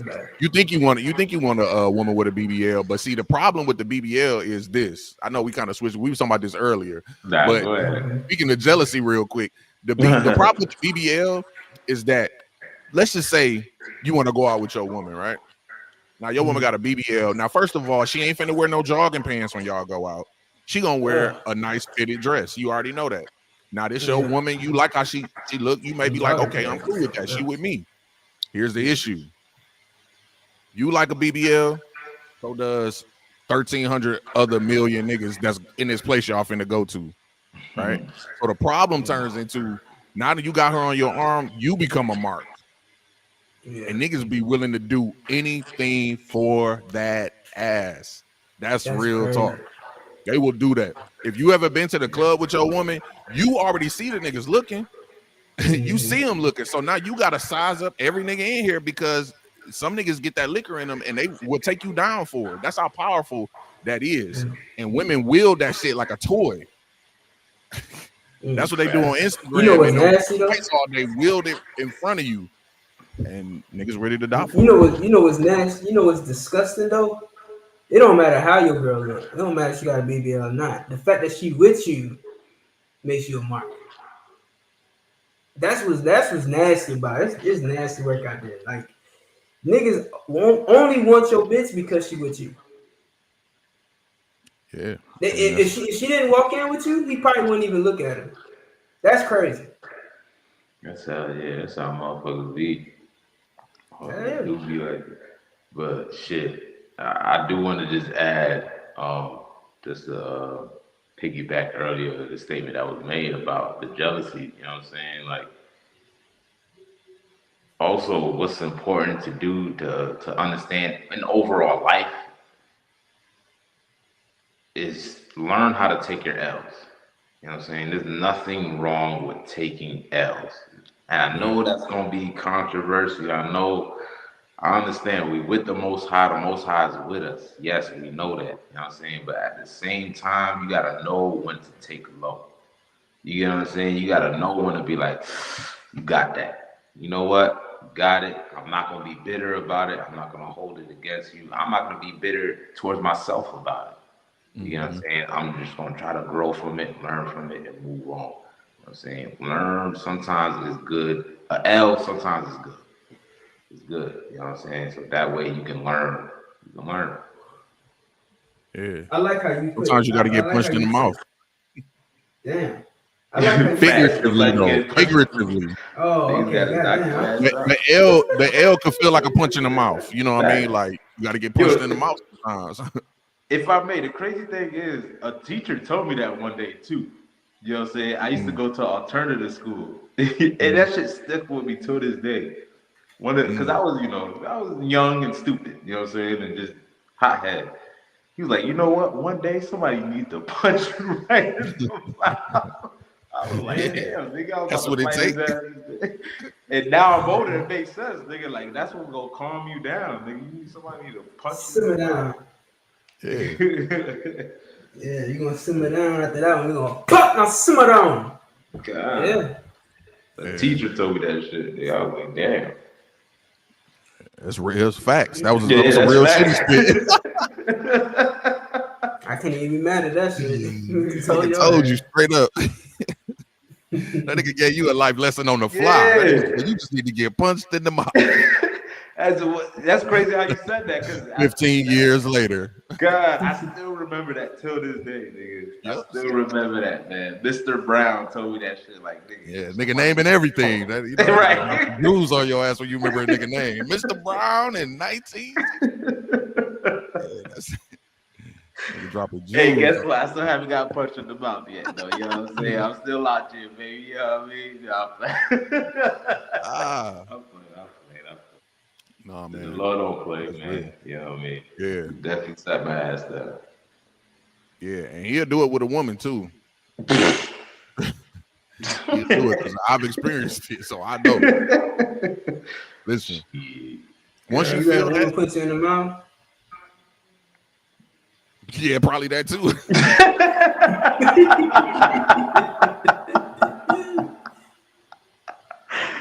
Well, let me ask you a question real quick.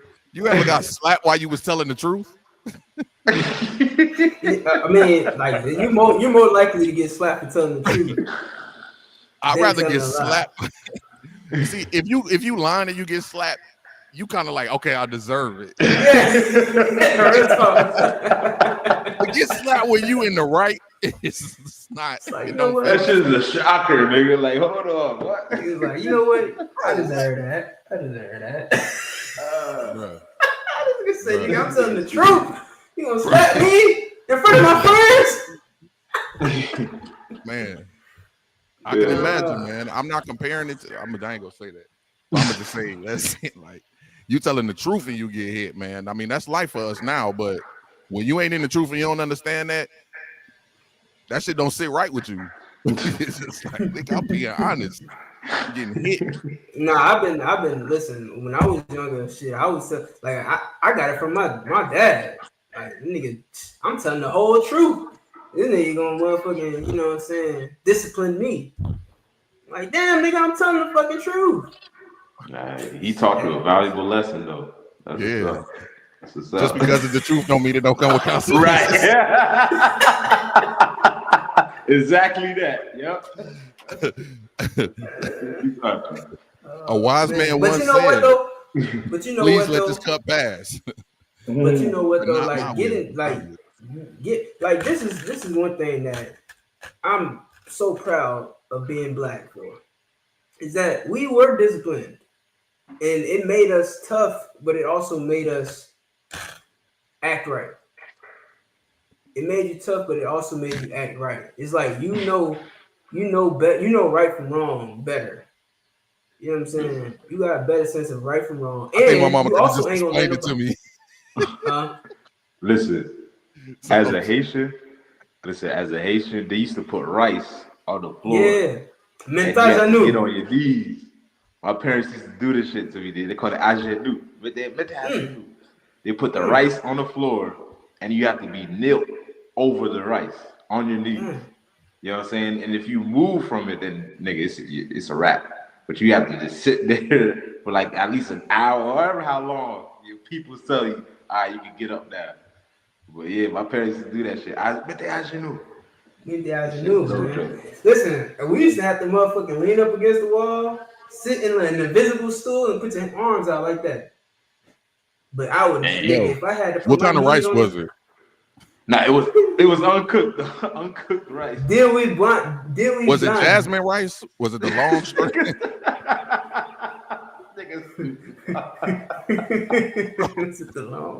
The moment you said that, I ain't trying to make fun of your trauma or nothing like that, but the moment you said that, I just think about every time we in the Haitian spot getting rice. I'm like, damn. What the? Damn. You know my brother. Is this the? They do extra giving me extra rice. Is this the Ajanu rice right here? Or is this brand new rice? Is it brand new rice or Ajanu rice? So that shit poking your knees, nigga. Why you? Wow. That shit. I heard trauma stories when I was growing up. I'm not Haitian, but I grew up around a lot of Haitians. South Florida, Lake Worth, nigga. You know what I'm saying? Anyway, I grew up around a lot of Haitians. And I heard those saying what you telling me just validated it, all of it, because they said the same thing. That's where I learned it from. Before you even said it, I was like, yeah, mentas I knew. Nigga, I know about that shit. Haitians used to tell us about that shit. You used to get on your knees and kneel for however long your parents felt. They'll forget about you. Yeah, they'll forget about you. Oh, come on, boy. You know what I'm saying? But you better not move, though. You better not move. Yeah. That's rough. Yikes. Horror stories, but it made you tougher. It made you tough, and it made you act right. Yeah, made me act right. I'm sure. The letter of the law. Right. It wasn't no grace. It was all punishment. No grace. At least they didn't chop my head off, huh? Yeah, right. Oh, your hands. A fucking rip skin off your back or some shit. I think the worst part, I know we kind of over into the subject, but real quick, I'll say for us, it was having to go get a switch. And what I think is cruel and unusual punishment, that extension cord. That right there. Man, that's nothing. Bruh, listen, if you ever got hit with an extension cord by a angry woman or an angry father, that's the closest thing to a whip. With that type of aggression.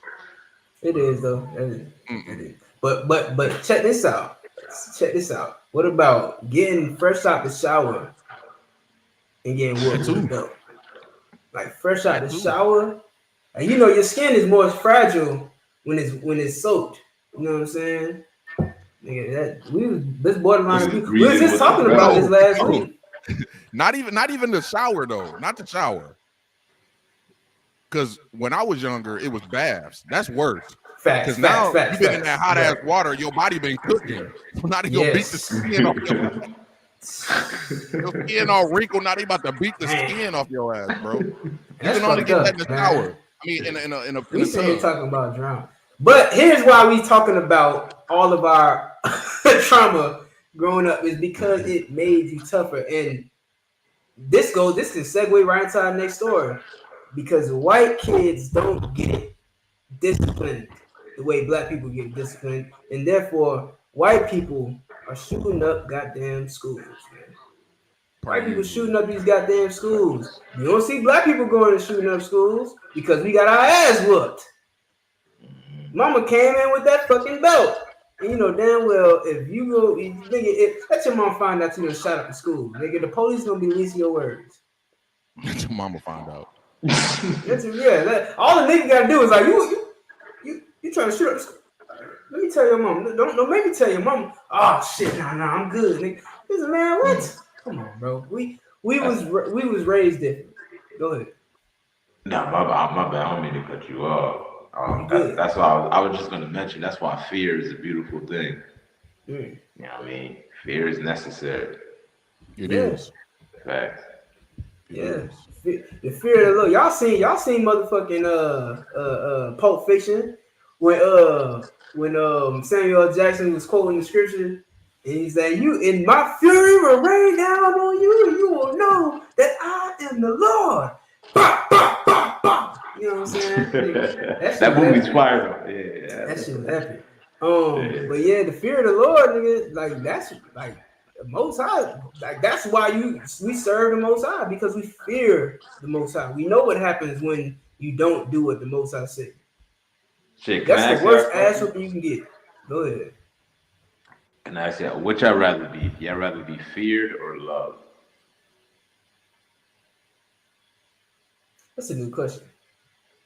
Let me go get some more drink while I ponder. Gonna let the margarita answer to you. Damn.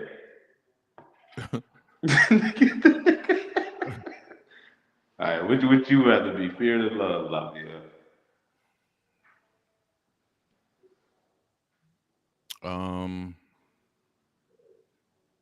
To be honest, probably feared. Why is that?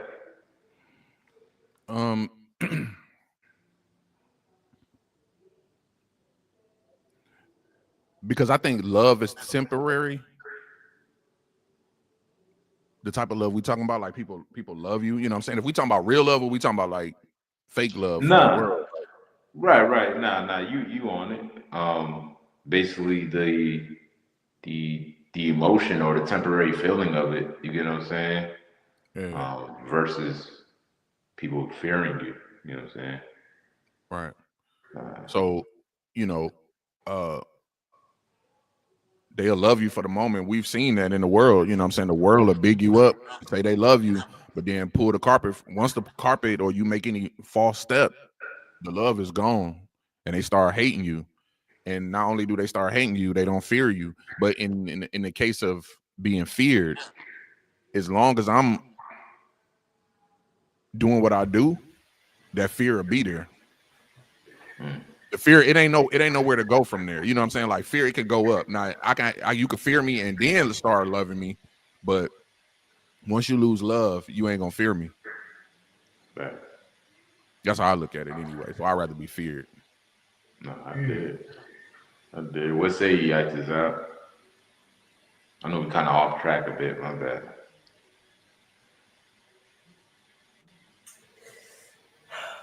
I don't know, man. It's a good question. Or maybe it's a redundant one. Maybe there is no difference. Maybe the fact that you love me is the fact that you fear me. You fear that I won't love you back. You fear that your love is unreciprocated because, you know, whatever reason. What is fear? Why do we fear? Do we fear to get a reaction? Do we fear to get... Hold up. Turn the Twilight Zone. What is the reason of meaning? I thought you was actually going somewhere too. I was following along, like, oh. What you mean? I am going somewhere. Oh, man. Nah. All right, so look. I mean, no, for real. If you fear somebody, all right, if you fear something, rather, you gotta. I guess you have to define what you mean by fear. Do you mean like fear as in afraid of? Like, do you mean Yes. fear as in? Okay, yes. All right, fine. Yes. So a lion does not want a gazelle to love him, but he's gonna eat the gazelle. So with that being said, like we talking fear, like if we talking fear like a lion. Trying to wiggle around. Listen, if we talking fear like a gazelle fears a lion, then why would I want that? And it depends on who it's for. Like, who do I want to fear me?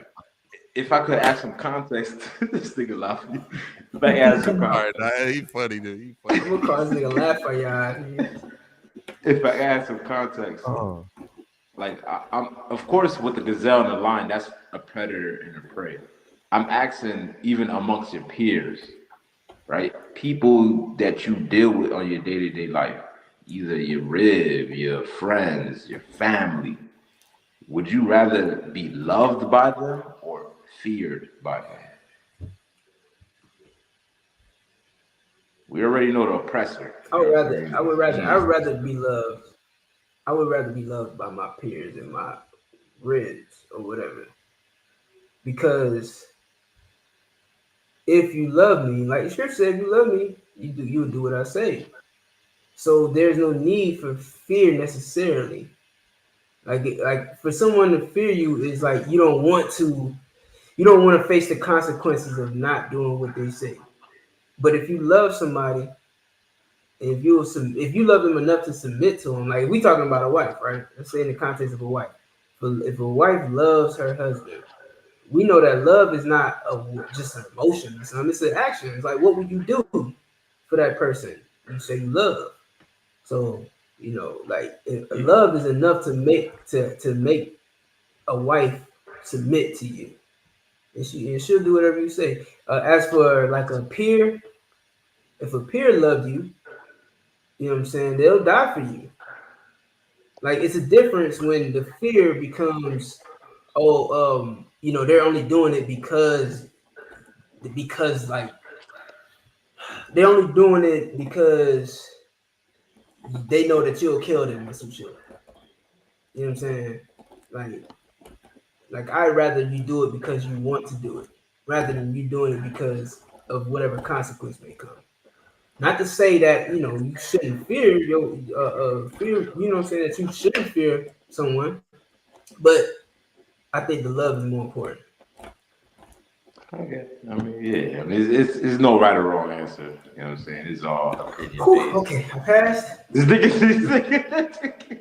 all opinion based or whatever, you know what I mean? So I just wanted to pick your brain, but yeah. Okay. I think the people love when me and Lafayette disagree anyway. You know what? Actually, I agree with you though. Because if it's broken up, like I was just asking on a global scale. Yeah. Like if I'm like supreme warlord, I want everybody. But for my peers, yeah, I would want love from them. You know what I'm saying? But I also think that, you can establish both, to be honest. Yeah. That's what I was trying to say, man. That's what I was doing. Yeah. And it's kind of like how the Most High is, you know what I'm saying? Like he was, he loved us, but he had to show us, he had to make us fear him. You know what I'm saying? Because of what we did. We had to see the bad side. You know what I'm saying? So now you're afraid of what's gonna happen. Like, so real talk. I think no, my bad to cut you off. I was gonna say I think keeping a good balance between the both is would be spot on. If I had to swing one way or the other, I'll say I'll be the tiebreaker between y'all. Right? You said love, fear. I would rather be feared, to be honest. Hey, look. Love, fear. Right. But I would much rather be feared. You know what I'm saying? Because at the end of the day, a nigga can love you. They say they love you, but they don't even give a damn about what they do towards you. because they don't care about the consequence behind it. You get what I'm saying? So a nigga is afraid of what might come behind them either disrespecting you, disobeying you, or trying you, whatever it may be. If the nigga don't give a fuck, he'll do whatever. You know what I'm saying? So I'd much rather be fair, because that love, listen, when you dead and gone, nigga, that love is gonna be gone too. You know what I'm saying? When you out the frame, out the picture, you're not in place, you're not present in front of them, nigga, that love don't matter. You know what I'm saying? It don't matter, nigga. Fear is more consistent for me. That's just, you know what I mean? But yeah, it's good to be a balance between the both. Yeah, definitely. I agree. And that fear, generally, you know, men experience that when we deal with other men. That's why men, like you see, like women, they get in front of each other, they rolling their eyes and smacking their lips at each other and giving each other weird looks. You know what I'm saying? Because there's no threat, there's no fear there. They don't fear each other. But with men, when you come into contact with real men, I don't mean to say it like that, but when you come into contact with them, there should be a level of respect or fear that I can't cut up in front of this man because it's a possibility he could take my life.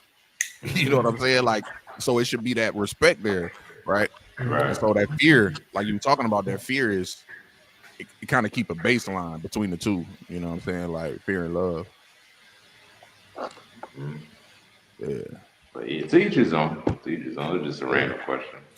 Well, yeah, let the Bears, man. Y'all give y'all input. Would y'all rather be feared or loved? That's a good question. So let's go into this last topic. We only got about 10 minutes. You want to play the school shooting video? Yes. So like I said, man, like, you know, we was disciplined. Right? You got three brothers up here with all three different stories of how we were disciplined. And guess what, man? We found our way into the UPK. You know what I'm saying? And now we are feared men. Everywhere we go, oh my God, who are they? What are they gonna do? Are they here to start problems? Oh my God, what's going on? Why are they in all black? Why are they wearing those spikes? You understand? Yeah, niggas fear UPK. You know what I'm saying? Christians fear the UPK. Fake Israelites fear the UPK. Shit, everybody. You know what I mean? And listen, they ain't gonna try us like they tried the church, the Christian church. Dylan Storm Roof ain't coming up in the UPK into a school. That's you know what I'm saying? Ready to shoot no goddamn school. Before we get into that, hold up. I got a story to tell. I went to this goddamn youth facility where they have minors who, are delinquents or whatever. And I'm trying to talk to them, try to get into the school, kind of become a mentor for these young brothers and stuff like that. And I mentioned to her, because we were talking, I mentioned to her, like, we have security at the door to make we do security at the door just to make sure that everybody who's coming in is safe. You know what I'm saying? It's for our safety and our guests' safety. You know what I'm saying? And I told her that, like, so we got people, searching for weapons at the door. And I compared it to the Christian church because the Christian church, they don't have that same protection. And they churches get shot up. She tells me, oh, well, I just don't think that, I couldn't send, my boys to a place where there needs to be security like that. I said, well, would you send them to church? She's like, well, yeah. I said, well, the church gets shot up. We've seen it happen. None of our schools have ever been shot up. Ever. And she's like, yeah, well, be there as a man. All right, you wasting my time. You know what I'm saying? Like, what can you say? Our schools do not get shot up. Christian schools get shot up. So with that being said, let's roll the footage.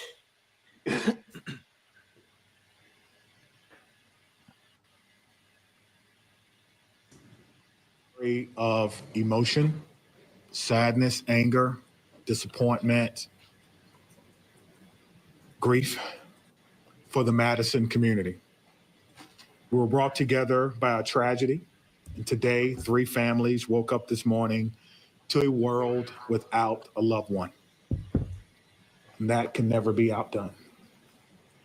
In the midst of this tragedy, our community has come together in an incredible demonstration of support from Madison and indeed the state of Wisconsin and our nation.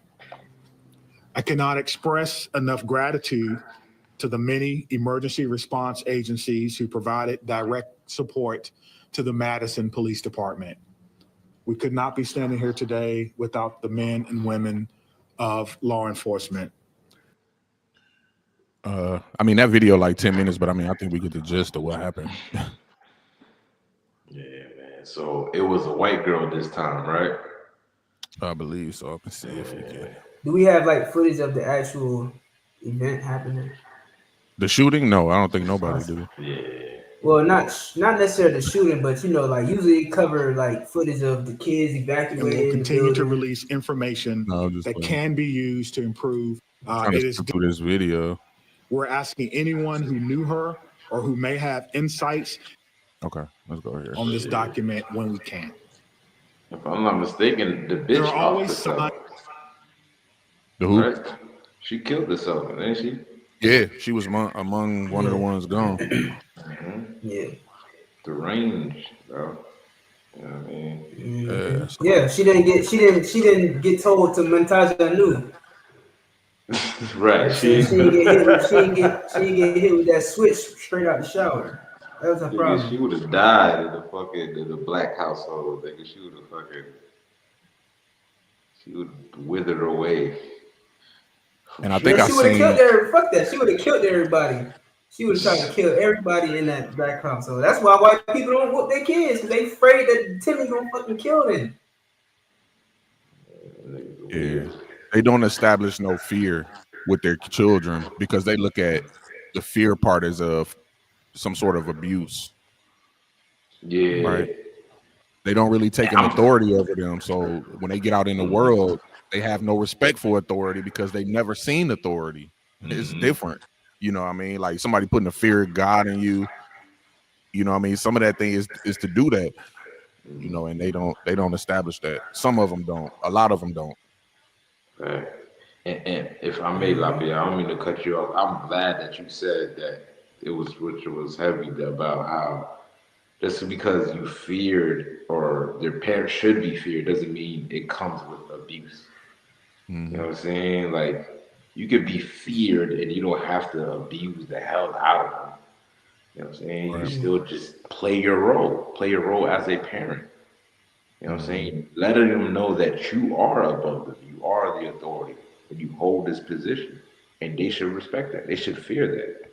You know what I'm saying? Like, but white kids, that gentle parenting, want to be friends with your kids, want to hang out with them, try to be understanding, and all of that. Boy, no, nah, man. This is the result of it. It's the result of it right here.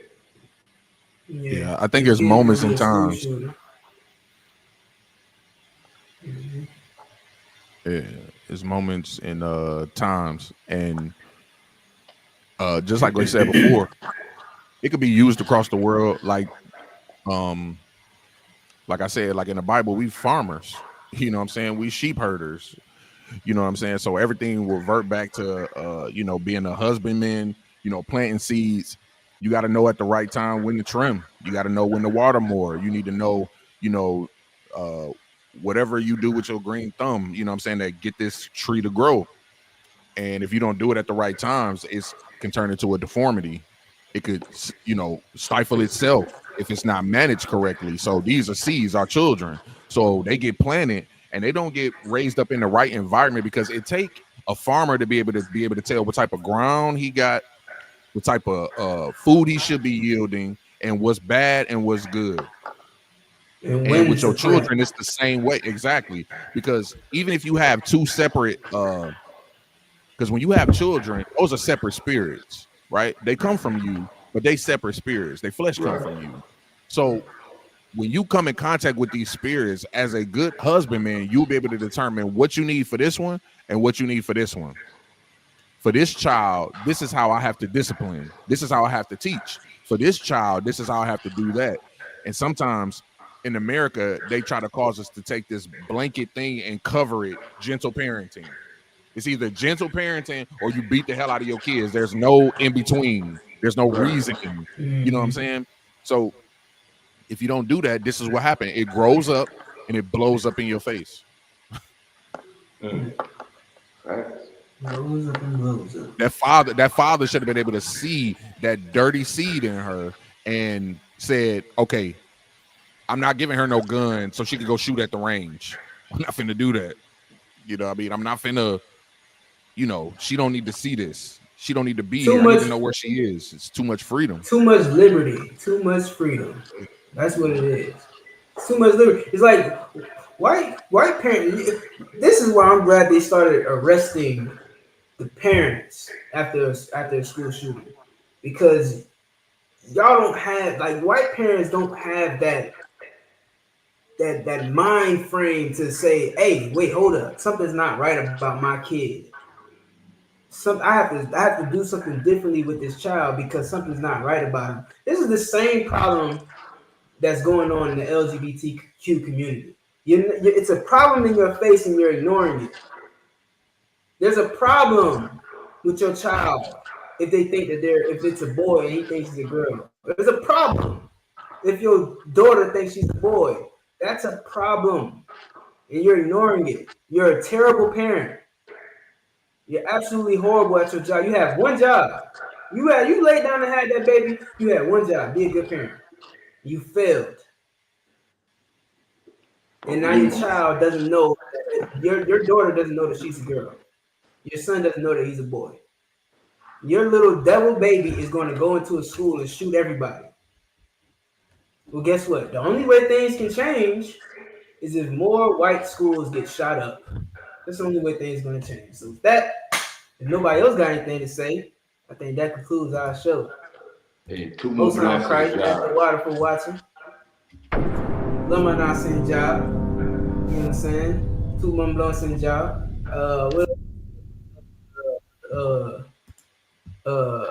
El hombre blanco es el diablo. You know what I'm saying? All of that. So tune in next week, every Tuesday, 9:30 on the Itazab. We going live right here, man. Make sure y'all hit that subscribe button, hit that like button, hit the bell. We gonna see y'all next week.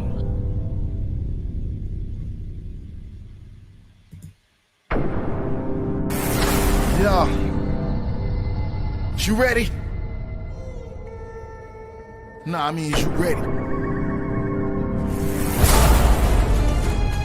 Somebody ready for war? Thaweezy. Itazab. Wise man mad. They ready for war. Feeling all blacks is a trooper. Plan, plot, strategize, crucial. Gotta pick a side, no neutral. In the middle of a war as usual. Watch your back, they shoot. If your ops drop, better keep it moving. All we do is win, no losing. In the middle of a war as usual. In the middle of a war as usual. In the middle of a war as usual. Plan, plot, strategize, crucial. In the middle of a war as usual.